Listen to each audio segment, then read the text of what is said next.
मैं इस वक्त स्पेन की सरजमीन पर मौजूद हूँ। ये वही सरजमीन है जहाँ कभी आज़ानों की गूंज समंदर की लहरों से टकरा के हमारे कानों में आती थी। ये वही मिट्टी है जिसने कर्तबा के महराबों और गरनाता के महलात, अलहमरा की दीवारों को जन्म दिया था।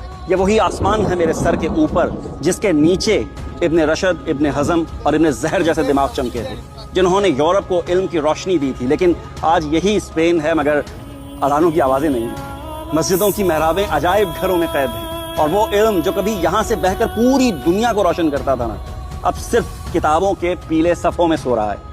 ये तारीख सिर्फ फतूहात की नहीं है, ये जवाल की भी कहानी है।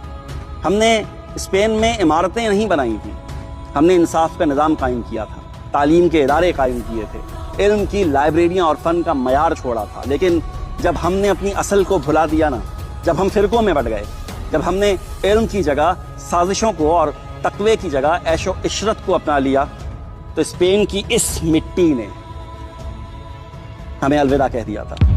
गरनाता का वो आखिरी बादशाह याद है, वो अपने आंसुओं के साथ अपने महल से निकल रहा था और उसकी माँ के आखिरी अल्फाज जो सुनहरे पन्नों पर लिखे गए हैं, जिस ताज की हिफाजत तुम मर्दों की तरह ना कर सके, उस पर औरतों की तरह आंसू मत बहाओ। आज जब हम स्पेन की गलियों में चलते हैं ना, तो हमें लगता है कि ये पत्थर, ये महराबें, ये पिलर्स, ये हमसे सवाल करते हैं कि तुमने हमें बनाया था ना, तो फिर तुम हमें बचा क्यों ना सके। स्पेन की कहानी हमें सबक देती है कि कौमें ताकत से नहीं बनती हैं, इत्तेहाद, इल्म और किरदार से जिंदा रहती हैं। वरना किले भी रह जाते हैं और ये सब ताजमहल भी, मगर वो सिर्फ सयाहों की सैर व तफरी के लिए और तस्वीरों के लिए बस।